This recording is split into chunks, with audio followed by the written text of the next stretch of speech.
Dr. F.E. Boone of Lexington, Kentucky, kiddies. Oh, evil.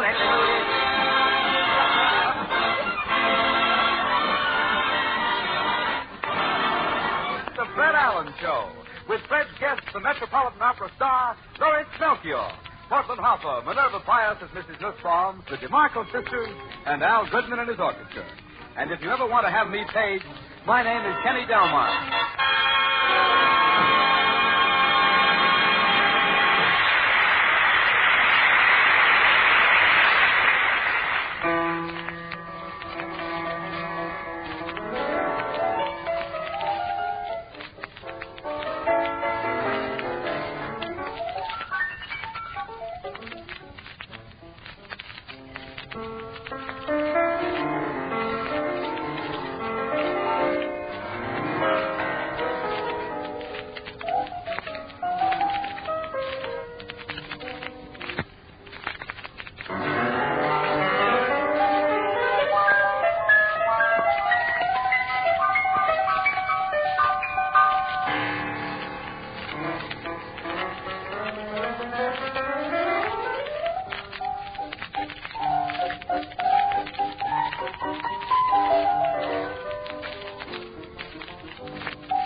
news commentator starts his program saying, there's good news tonight.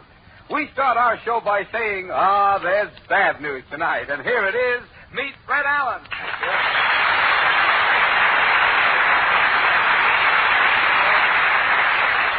Thank you, and good evening, ladies and gentlemen. And Kenny, speaking of news, it may interest you to know that I was called to Washington this week. Oh, still trying to get out of the draft, huh?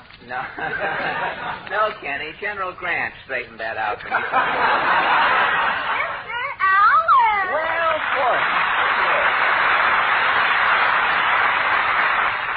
What is your question tonight? Was your family income higher in 1944? And if it was, what accounted for the increase? Shall we go? As the nostril said to the Kleenex, I think I'll blow.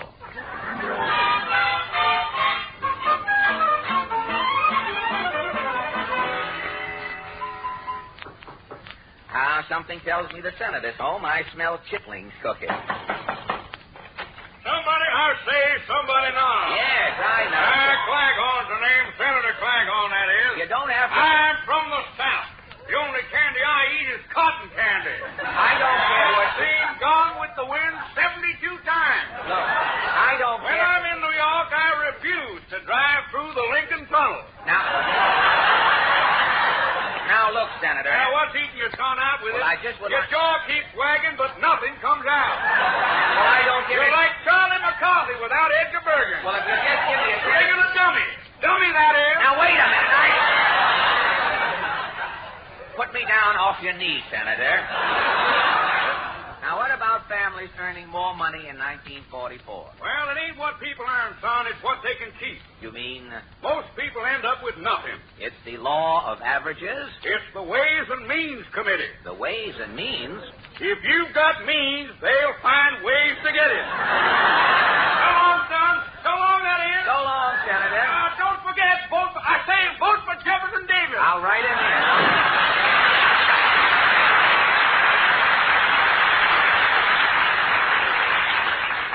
Well, you can tell the Senator's doing a whale of a job. Instead of a cane, he carries a harpoon. Oh, well, let's see if Titus Moody is in. Howdy, Bob. Well, you don't look so well tonight, Mr. Moody. No. Oh, you have sinus trouble? Yeah. When I was a little boy, my mother used to pick me up by the nose.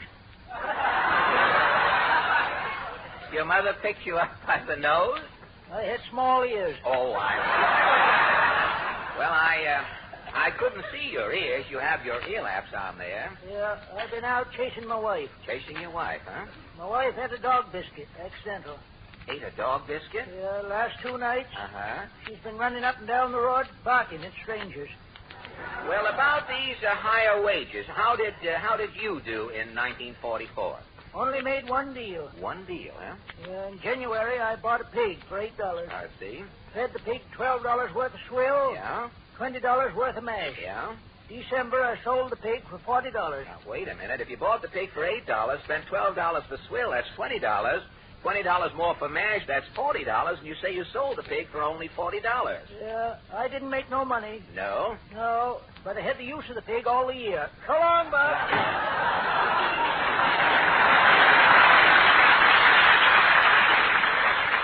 Well, Mr. Moody will never know enough to bring home the bacon, I guess.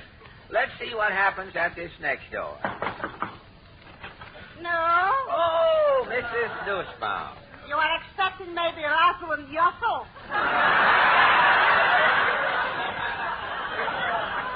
Tell me, Mrs. N, did your family make more money in 1944? Money is all over. Oh, really? In the closets is money. Closet. On the shelf is money. The cat, a little pussy, is sleeping on money. Well, with all this money, were you and Pierre both working? I am welding with overtime. Oh, welding, huh? Pierre is working in the shipyard. Fine. He is a funnel sealer. A funnel feeler? Yes. When a ship is finished, Uh-huh. Pierre is sealing up the funnel. Well, why should he feel up the funnel? If nothing is in the funnel, Yeah? smoke can going out. Oh, Well, what happened to all this money you made? Pierre is buying a filling station. Good, a filling station. Pierre's Gasoline Heaven. Gasoline? Open 23 hours a day. 23 hours? Why not 24? A man has to sleep. Oh. Pierre ran the whole station alone? And what service he is giving. You mean when a car drove up? Pierre is running out and combing the raccoon's tail on the radiator cap. Next, with a squidgy, he is cleaning the windshield. Good. He is waxing the chassis, Uh-huh. putting air in the tires, Good. polishing the fenders. I see. And for the driver, he is shining the shoes, pressing the suit, and blacking the hat. Say, with that service, Pierre must have made a fortune. In 2 months, he is broke. Broke? Pierre is so busy combing, cleaning, waxing, shining, and pressing. Yes. He is forgetting to sell gasoline. And today? He is still calling it Pierre's Gasoline Heaven. Uh-huh. But the business is going to... I see your point. Thank you.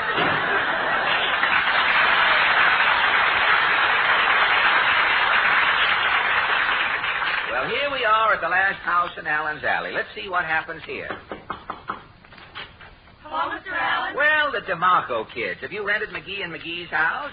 Yes, we got it for a song. And the song is? It's been a long, long time. Oh, swell. Kiss me once, then kiss me twice, then kiss me once again. It's been a long, long time. Haven't felt like this before since can't remember when. It's been a long, long time. You'll never know how many dreams I dreamed about you. Or just how empty they'll seem without you. So kiss me once, then kiss me twice, then kiss me once again. It's been a long, long time. Kiss me once, kiss me twice, then kiss me once again. It's been a long time.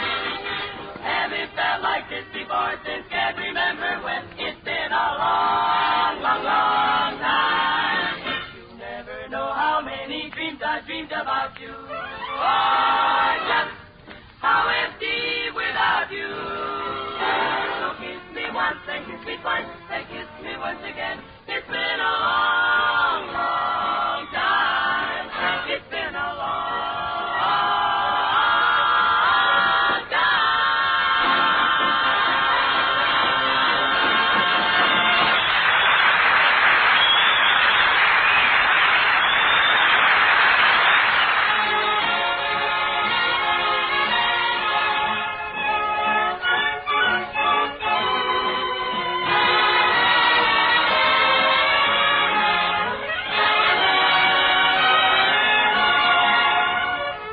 Mr. Goodman has just rendered a shorthand version of It Might As Well Be Spring. That's as much music as Mr. Goodman's men can hold on their stands without crowding off their racing form. So that happens every Sunday the same way. Yes, Portland, you, Who is our guest tonight? Well, our guest, there's a little mix-up, Portland. I did have Balsam Bemis. Who is Balsam Bemis? Who is Balsam Bemis? He is the manager of the only theater in New York City that isn't showing an Ingrid Bergman picture this week. But he just called up. He can't make it tonight. His popcorn machine went haywire. It squirted 2 pounds of butter on a statue of Louis B. Mayer in the lobby.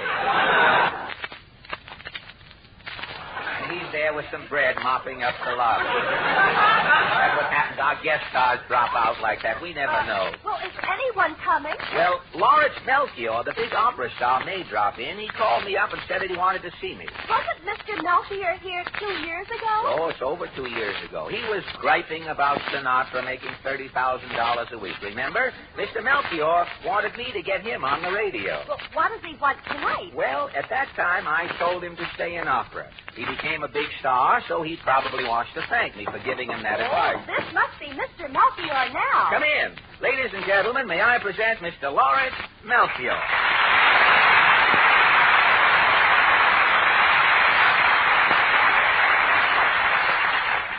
As a lover of shellfish, Mr. Melchior, I welcome you to our little clam bake.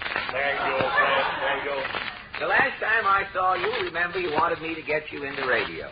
Here I am again, Fred. Lauritz, you mean? Fred, you've got to get me into radio. Radio? Why, you were one of opera's biggest stars. I went by the Metropolitan a few weeks ago. You were billed outside. There was a line. Line wasn't for the opera, Fred. No? That was the end of the Paramount light waiting to see Sinatra. Again with Sinatra. Lauritz, stop worrying about the narrow nightingale. Don't forget that you are the great Melchior. But Sinatra makes $30,000 a week. It's ridiculous. You, the great Wagnerian tenor, would like to be in Sinatra's shoes? Why not? My shoes have holes in them. Look. Gosh, you've got paper in the sole. It's an old copy of Downbeat.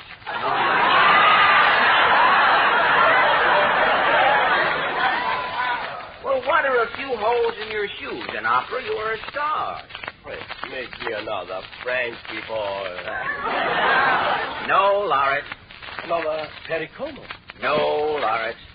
Dick Haynes. Not even Dick Haynes. Lauritz, think back. What did I tell you 2 years ago? You said Sinatra was just a flash in the pan. That's right. He's been in the pan a long time. Lauritz, you came to me whining before. I told you to stay in opera. And I stayed in opera. Well? I wish I was dead. Lauritz, in opera you sing to audiences in top hats, evening gowns, mink windbreakers. Do you want to sing for kids in sloppy Joe sweaters and bobby socks? But $30,000. They can sit in the union suit. Now, Lauritz, listen to reason. $30,000.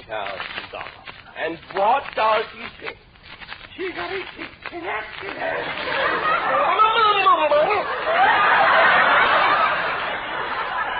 took some liberty with the lyrics, I see. Lauritz, who could take your place in opera? Carmen Lombardo is on the road by request. You can't give up Tannhäuser, Lohengrin, and Tristan in his shoulder. $30,000, but... Gosh, Lauritz. Think of your opera tradition. What would the great Melba say if she could hear you now? Oh, but $30,000, the great Melba would think. Well, I don't understand what you want in life. You have fame. You just made a picture in Hollywood, didn't you? Yes, but I wasn't thrill of a romance. Thrill of a Romance with Esther Williams and Van Johnson. It was a big MGM hit. Sure. But who saw me? Who saw you? The men who looked at Van Johnson. The Hollywood autograph fans didn't mob you? Oh, just one little girl asked for my autograph. Well, that's something. She thought I was Edward Arnold. Well, you did better than I did. They kept mistaking me for Thunderhead, son of Pasternak. Fred, you've got to get me into radio. No, Lauritz, and that is positively final. You be my manager, Fred. Be your manager? We'll split the $30,000, 50-50. And you'll never regret it, Lauritz Melchior. When do we start? Right now. You know, a lot of radio producers and sponsors listen to this program. Now, if you can give an audition, we might get an offer tonight. Is there something you can sing? How about Because? Because, fine. The Jack Benny contest theme song. I like Jack Benny. Well, ladies and gentlemen, Mr. Melchior is now available for any and all radio engagements. After his audition song, any producers or sponsors interested in Mr. Melchior for radio can phone us here at the Fred Allen program. Well, go ahead, Lauritz. Give it plenty of schmaltz.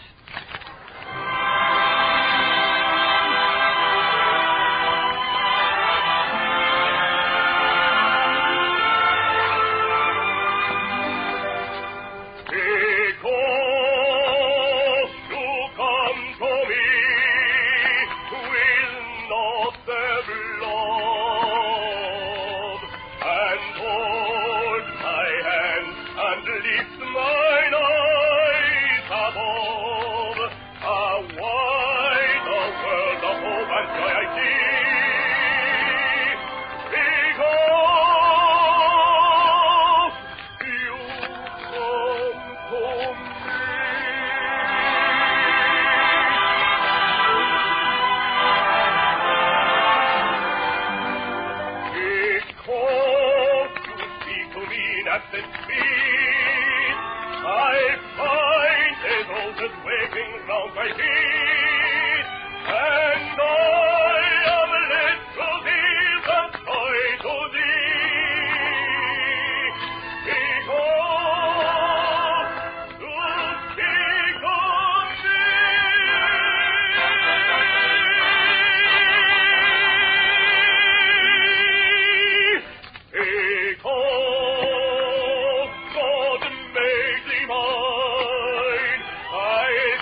Andy Russell was in the hall and thought it was a choir. He never heard of it.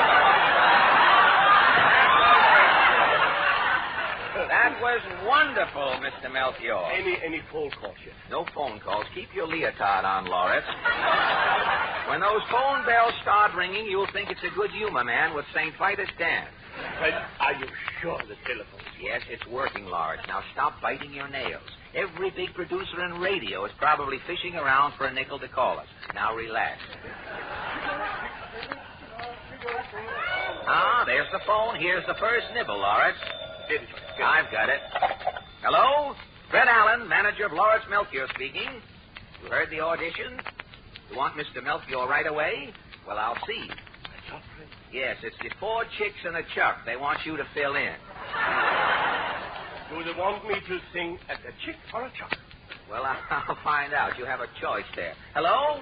Oh, you wanted to sing with 4 other people? Now listen. Mr. Melchior sings as a soloist or not at all. Goodbye. But Fred, this was a job. What job? A job just for 2 weeks. One of the chicks was molting. If you go into radio, Lauritz, you're not sitting on a nest singing with any group. You are singing a solo. Fred, the telephone. I'll get it. Hello? Oh, Mr. Manville? It's Tommy Manville, Lauritz. Yes, Mr. Manville. Hold the line. I'll see. Lauritz, do you know Oh, Promise Me? No,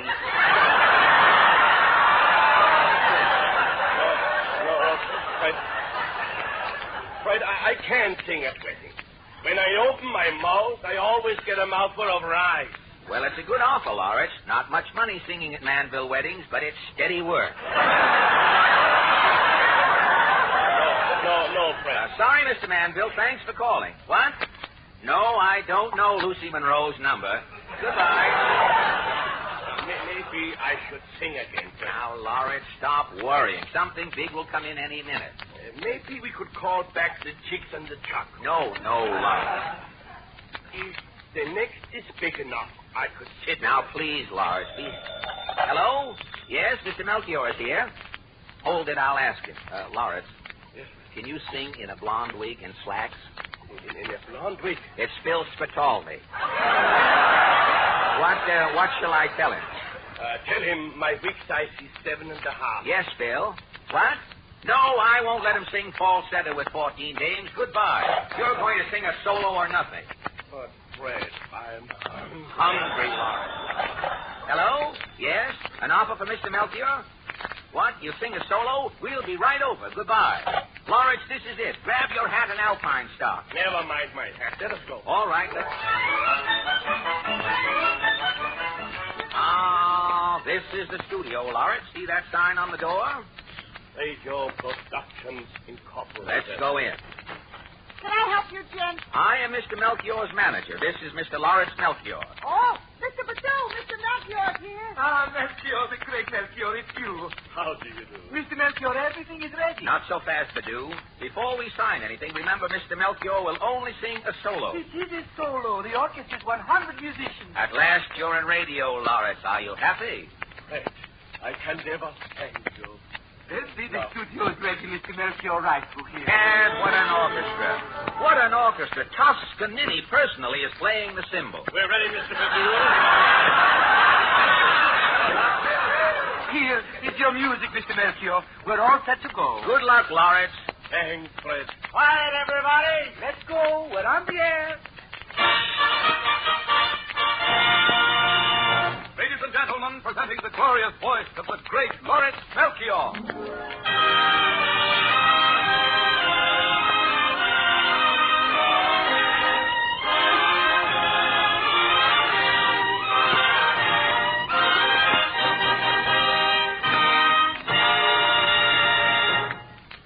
Sing in the bathtub, singing for joy.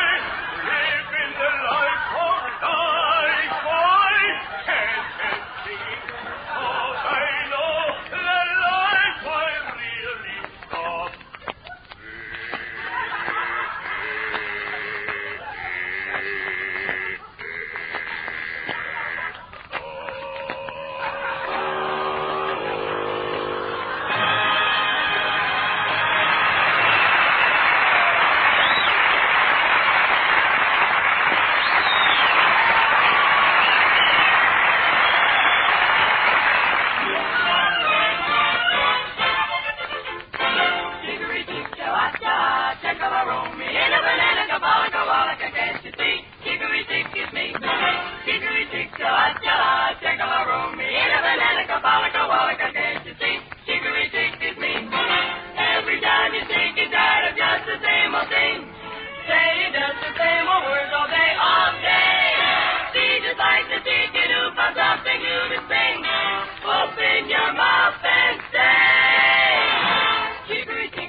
This is the Armed Forces Radio Service.